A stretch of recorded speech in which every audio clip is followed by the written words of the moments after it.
So I kept knowing that something had almost like invaded my system. And working in the medical field, you kind of get used to people doing their own Google MD and doctoring, and they do all of the things. But I knew that something was not right. And I kept persisting and advocating for myself. It got to the point in May of that year, I had migraines so bad, I was going blind in either one or the other eye. I had short term memory loss. I was found wandering my neighborhood, just walking my dog, not knowing where I lived, what my name was. So I was very successful, loved my job, was great at it. And I had to go into a full battle with my HR department. They were absolutely terrible, fought me hook, line, and sinker. And it was something where Were I you on just like felt, a paid leave or were you trying to mm-hmm, work through it? Okay, because I can't imagine you mm-hmm, trying to work through in your field with this type of injury. yeah, yeah. So it was something where I continued to advocate for myself. I was at home, and it really affected my mental health. I was so good at my Right. job and proud of what I did. And that's where the podcast came up because I had a great friend of mine. She's like, just go on social media. So when TikTok came out, we were all kind of stuck. And at that time, I thought it was helping my mental health, but I really don't think it was. I think it kind of set the parameters of my expectations of how I wanted people to view me versus who I really was at the time, if that makes sense. Totally. Mm-hmm. So what So were I, those views that you wanted people to view you? I wanted to be healthy. No one knew for 2 years on social media, nothing. I wanted to appear healthy. I wanted to appear, I had my life together. I wanted to be a role model for any other people. And I was almost embarrassed by my medical condition. I always thought Oh. that there was something wrong with me. I was super successful. Um, and I met a Did you great group blame of your mental people. health on that too? Like your mental health Hmm. struggles? Oh, that's so unfair.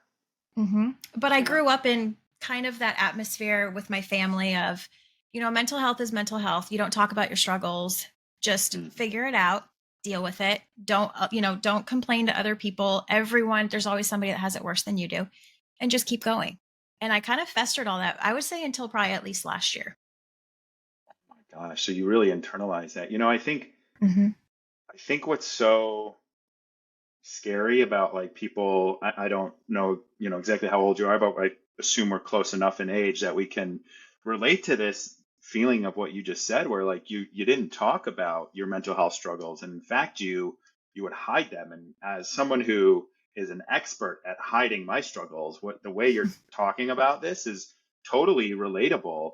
And it's funny because, I myself, and I may have even said this to you in our last interview, like when I withdraw from social media, I'm struggling like Hmm. completely. Like you won't see me post for sometimes weeks at a time because I don't want to put out there like the struggle. It's real. I shouldn't say I don't want to. It's really hard for me to put out there the struggle. So that's like our generation for some reason was forced to just say, keep it inside, don't share it with the world, and Hmm. move forward. Or as Yeah. I grew up Catholic, trust God has a plan for you. Cool, thanks. Hmm. If that plan could show up now versus never, that would be great. I'm Right, the most impatient, stubborn person you'll ever meet, for sure. right. So you Hmm. decided to start this podcast, and your goal was to, I don't want to put words in your mouth. So what was your goal with it? To disappear. That's the only easy way at that time that I could explain it. I had a great friend of mine. She lived in Florida and she listened to podcasts, and I was very open and relatable on social media. But I almost felt like I was seeking approval from others versus myself.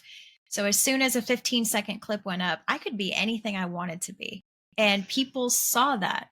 But then I realized it was interesting. I was editing myself. I was rewriting a narrative based on a 15 to 30-second clip. So people would meet me, they're like, oh, you're amazing. I want to be you. You have everything together. And meanwhile, like they didn't see behind the scenes that after that clip took 15, 20 tries, I was blind in one eye. I had no memory of what I was editing, typing.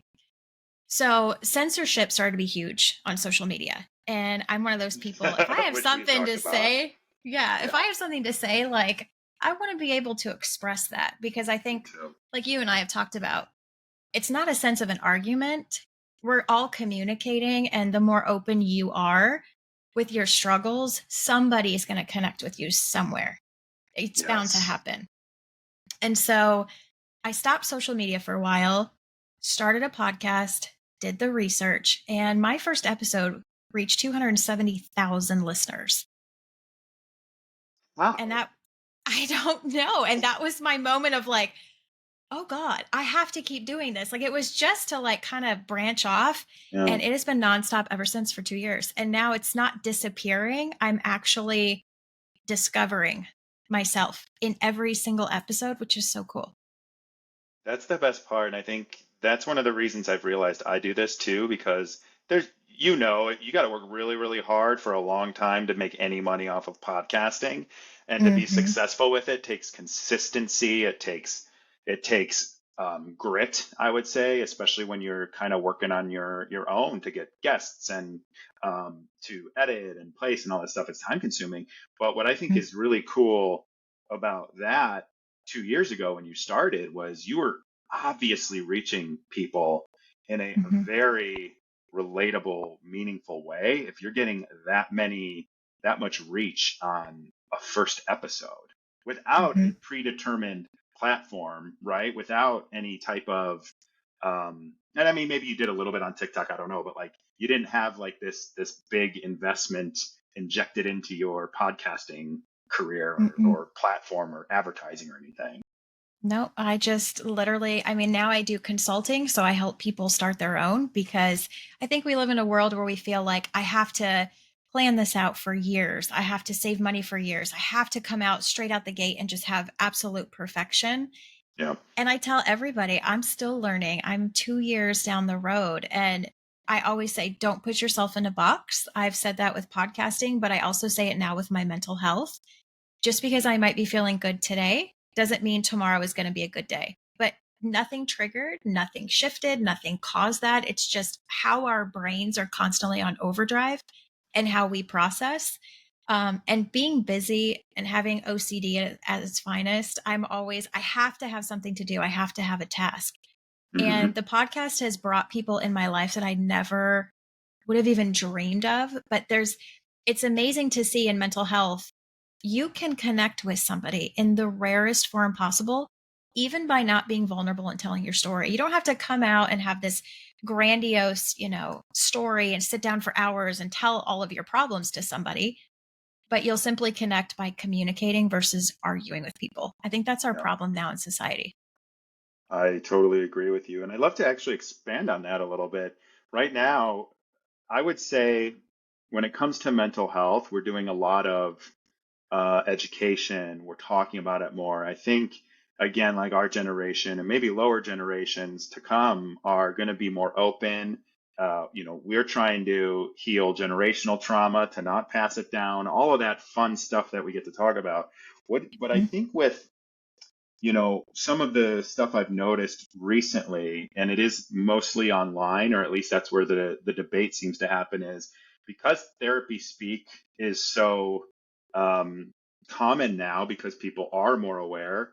There's so much negativity that starts to come from this removing this stigma online, Mhm. and the nature of being on social media or Reddit or online is that people can argue without looking a person in the eye. People can say something without having to understand that they're speaking to a human being, which I know, I've talked a lot about this online and online bullying and stuff. But I think now there's instances where therapy speak kind of gets weaponized in a sense. And it's almost having the opposite impact because now we have random, faceless, nameless people on the internet throwing out all sorts of diagnoses without any expertise, which, by the way, I think even a mental health professional would say, I can't diagnose someone online that's not my patient. Like, that's unethical, and I wouldn't be able to do it effectively. So, I don't know if you see Mhm. any of that, but I remember where I really started to notice it was with Jonah Hill's texts getting leaked, like I think it was last Mhm. summer, maybe. And I remember like reading those and listening to people debate about it, and I'm like, what the hell is he even talking about? Like, Mhm. yeah, Mhm. so yeah, I don't know if you have any thoughts on that, but that made me think of that when you were talking and just the way it's thrown around online and people are just fighting with each other. Yeah, I think it's become now judge and jury of society. and you have to defend yourself. You're always, I feel like you're always on the witness stand. I've seen this with social media. I've seen it with, even in your situation, with reality TV. Like I've had you on numerous times now, and many other guests as well, that it's not reality. Everything now in life is a form of entertainment. But when you're looking at your audience, like who's really watching you on social media, which is when you look at that is terrifying. And that's why I love doing podcasts because I have guests on. I mean, the motto is what we seem to think but don't say. I mean, I, Hmm. I touch on a lot of topics, but there's always one key. It's mental health. Whether you're having a great experience and a great story, you can go from, I mean, I interviewed Audrey Hepburn's son. So, I mean, so many people sit there and think you interviewed Audrey Hepburn's son, but yet you had, like, for instance, you from, a reality Yep. show. What's the difference? We're all human beings. And I think that's what we miss is that I can connect the dots between any situation and myself. Because again, it's judge and jury, but are we listening or are we hearing somebody? There's a massive difference.